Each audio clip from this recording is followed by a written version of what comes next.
السلام علیکم ورحمۃ اللہ وبرکاتہ حامدا ومصلیا اما بعد اعوذ باللہ من الشیطان الرجیم بسم اللہ الرحمن الرحیم فتیمموا صعیدا طیبا۔ معزز ناظرین، موقع اور مناسبت سے آپ احباب کی خدمت میں ایک ایسے موضوع کو لے کر حاضر ہوا ہوں جس کے بارے میں خصوصاً دیہات اور گاؤں کے بہت سارے لوگ ناواقف ہیں، وہ ہے تیمم کے احکام و مسائل۔ ناظرین، امت محمدیہ کی امتیاز و خصوصیات میں سے یہ بھی ہے کہ بہت سارے مسائل میں آسانی و نرمی، سہولت و تخفیف، رخصت و مہلت اور چھوٹ کے پہلو کو اپنایا گیا ہے۔ انہی مسائل میں سے ایک اہم مسئلہ تیمم کا بھی ہے۔ تیمم کا معنی لغت میں تیمم قصد اور ارادہ کرنے کے معنی میں ہے، اور شرعی اصطلاح میں مخصوص طریقے سے پاکیزہ مٹی کے ساتھ اسے ہاتھوں میں لگا کر چہرے اور ہاتھوں کا مسح کرنا، ملنا۔ اس کی مشروعیت کتاب و سنت اور اجماع سے ثابت ہے، جیسا کہ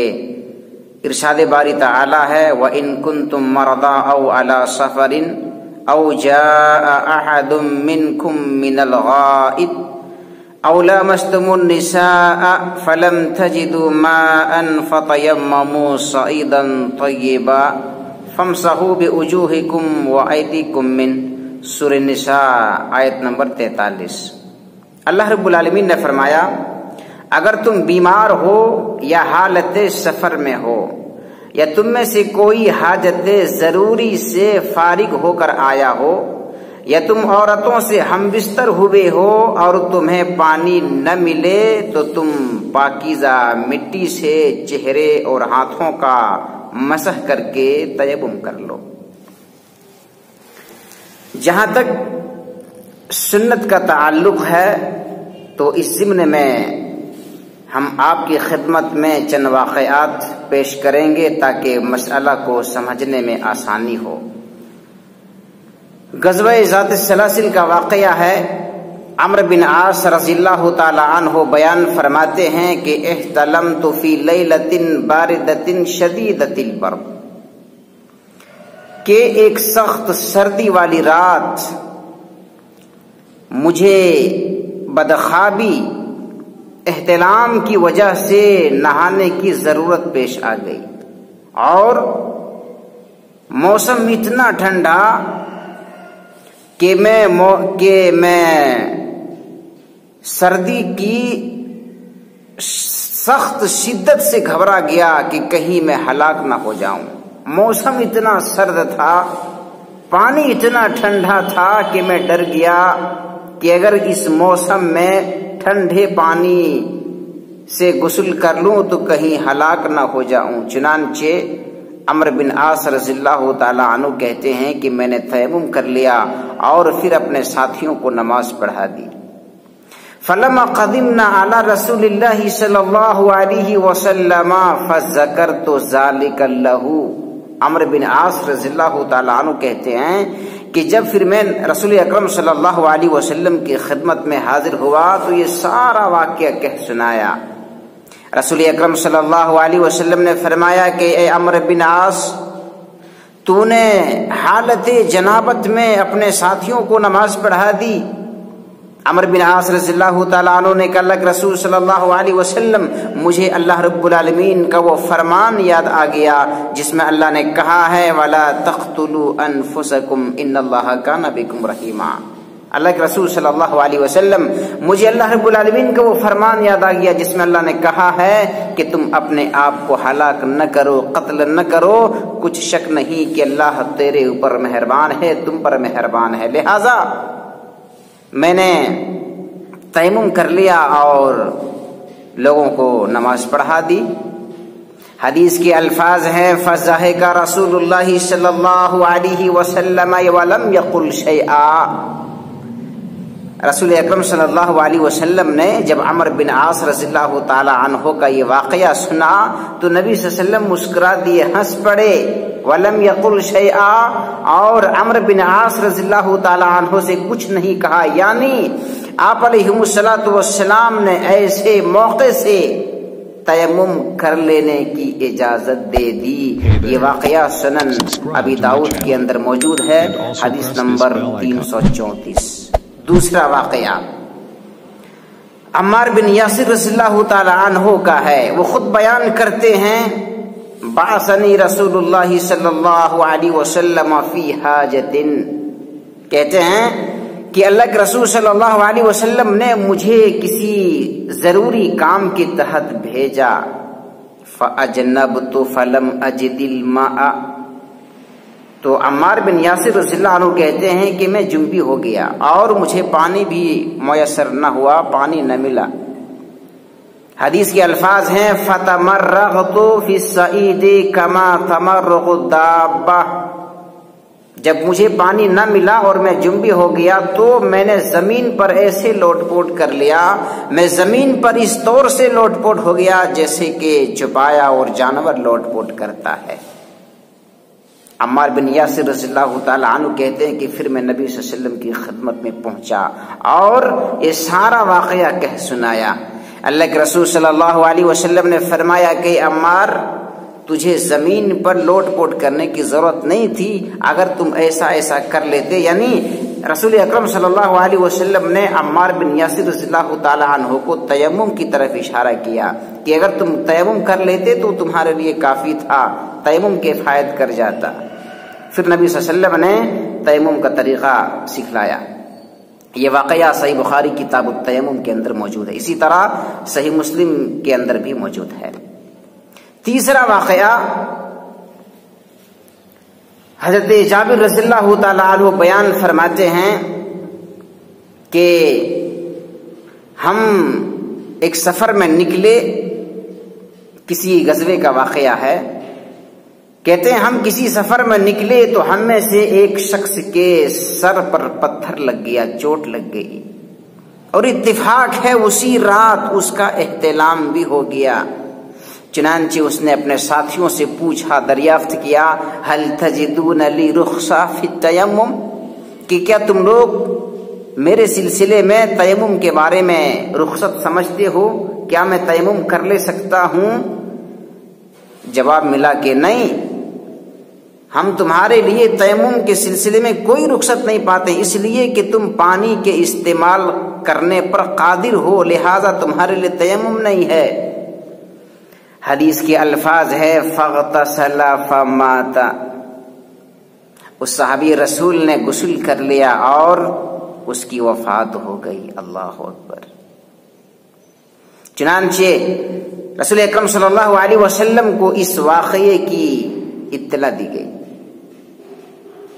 رسول اکرم صلی اللہ علیہ وسلم کو جب معلوم ہوا تو نبی صلی اللہ علیہ وسلم نے فرمایا قتلوہ قتلہم اللہ،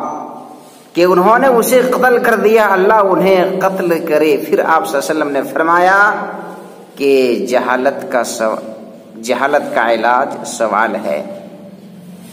یہ واقعہ سنن ابی داؤد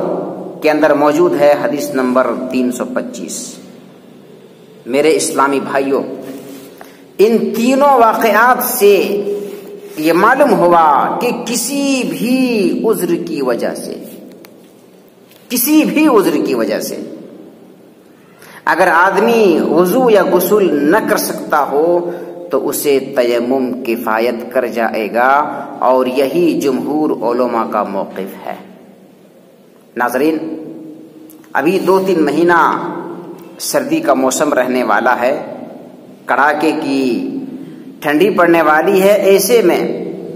بعض علاقے اتنے سرد ہوتے ہیں کہ جہاں ابھی بھی موجودہ سہولتیں موجود نہیں ہیں، مثلا ہیٹر، گیزر وغیرہ۔ ایسے میں وہاں کے لوگوں کے لیے ٹھنڈا پانی کا استعمال کرنا کسی قیامت صغریٰ سے کم نہیں ہوتا۔ اب اگر کسی کا احتلام ہو جائے تو غسل نہیں کر سکتے، وضو کرنے کی ضرورت پیش آ جائے وہ وضو نہیں کر سکتے، جنبی ہو جائے تو وہ نہا نہیں سکتے، پانی اتنا ٹھنڈا۔ ایسے میں اللہ تبارک و تعالیٰ کی طرف سے دی ہوئی رخصت پر عمل کرنے میں کوئی حرج نہیں، کوئی کباہت کی بات نہیں ہے۔ جی، ایسا شخص، ایسا آدمی جس کے لیے ٹھنڈا پانی استعمال کرنا باعث موت ہو، باعث ہلاکت ہو، سردی اور ٹھنڈی کی وجہ سے وضو کرنے یا نہانے میں جان کا خطرہ محسوس کرے تو ایسی صورت میں اس کے لیے تیمم کرنا جائز ہے، اور اس پر امت کا اجماع ہے۔ اسی لیے سعودی مستقل کمیٹی نے یہ فتویٰ دیا ہے کہ تیمم ایسے شخص پر واجب ہے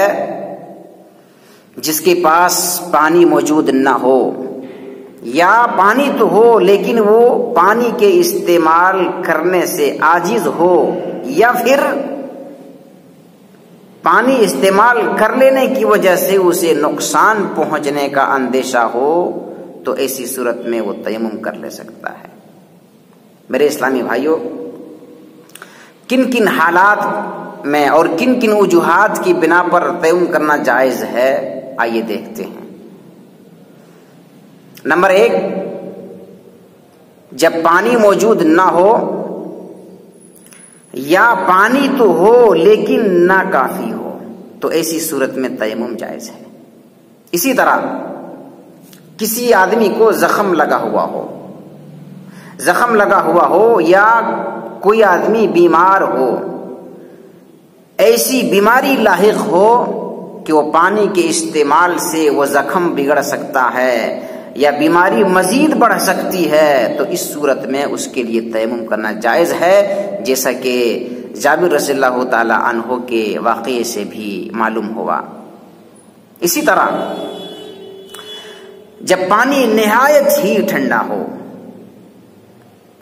پانی اتنا ٹھنڈا ہو اور آدمی کو ظن غالب ہو کہ پانی کے استعمال سے ضرر لاحق ہو سکتا ہے، اور اس کے پاس پانی گرم کرنے کی سہولت بھی موجود نہ ہو، تو وہ آدمی تیمم کر لے سکتا ہے، جیسا کہ عمرو بن عاص رضی اللہ تعالی عنہ کے واقعے سے بھی پتہ چلا۔ اسی طرح ایسا شخص جس کے پاس پانی تو ہو لیکن وہ اس کے استعمال سے عاجز ہو، پانی ہے لیکن وہ پانی استعمال نہیں کر سکتا ہے، تو ایسی صورت میں وہ تیمم کر لے سکتا ہے، جائز ہے۔ اسی طرح ایسا ضعیف اور کمزور آدمی، ایسا ضعیف العمر آدمی جو نہایت ہی کمزور ہو، جیسے بوڑھا آدمی جو پانی کے استعمال پر قادر نہ ہو، یا پانی اگر وہ کمزور ضعیف العمر انسان استعمال کر لے تو نقصان پہنچنے کا خطرہ ہو، تو ایسی صورت میں وہ تیمم کر لے سکتا ہے، جائز ہے۔ اسی طرح اگر کسی آدمی کی ہڈی ٹوٹی ہوئی ہو، مثلاً ہاتھ ٹوٹا ہوا ہے یا پیر ٹوٹا ہوا ہے یا کمر ٹوٹی ہوئی ہے اور اس پر پٹی بندھی ہوئی ہے، تو وہ آدمی اس حصے کو دھونے پر قادر نہیں ہے، طاقت ہی نہیں رکھتا ہے، تو اس صورت میں اس کے لیے بھی تیمم جائز ہے۔ میرے اسلامی بھائیوں، پانی نہ ہونے کی صورت میں تیمم وضو اور غسل کا بدل ہے، قائم مقام ہے۔ لہذا تیمم کے ساتھ ہر وہ کام کرنا درست اور جائز ہے جو وضو اور غسل کے ساتھ جائز اور درست ہے۔ اسی طرح ایک مسئلہ یہ بھی ہے کہ ایک تیمم کے ساتھ کئی نمازیں ادا کر سکتے ہیں، کئی نمازیں ادا کی جا سکتی ہیں جب تک کہ وہ انسان محدث نہ ہو، یعنی اسے کوئی حدث لاحق نہ ہوا ہو۔ اسی طرح سے جن چیزوں سے وضو ٹوٹ جاتا ہے، جن چیزوں سے وضو ٹوٹ جاتا ہے ان سے تیمم بھی ٹوٹ جاتا ہے، یعنی جو چیز ناقض وضو ہے وہ تیمم کی بھی ہے۔ اسی طرح پانی ملنے سے بھی تیمم ختم ہو جاتا ہے، پانی دستیاب ہو تو تیمم ختم ہو جاتا ہے ایسے شخص پر جو پانی کے استعمال کرنے پر قادر ہو، تو اس کے لیے تیمم ختم ہو جائے گا۔ تیمم کا طریقہ یہ ہے کہ پہلے آدمی نیت کرے جو ضروری ہے، پھر بسم اللہ پڑھے اور مٹی پر راجح اور صحیح قول کے مطابق ہاتھ کو زمین پر مارنے کے سلسلے میں کئی اقوال ہیں، لیکن صحیح اور راجح قول یہ ہے کہ وہ اپنے ہاتھوں کو مٹی پر ایک بار مارے، اسے جھاڑ لے اور پھر ان کے ساتھ چہرے اور کلائی تک اپنے ہاتھوں کا جو ہے مسح کر لے اور تیمم کر لے۔ یہاں ایک سوال پیدا ہو سکتا ہے کہ تیمم کن چیزوں سے کر سکتے ہیں، کن چیزوں سے تیمم کیا جائے گا؟ تو جو آیت آپ کے سامنے پڑھی گئی ہے فَتَيَمَّمُوا صَعِيدًا طَيِّبًا،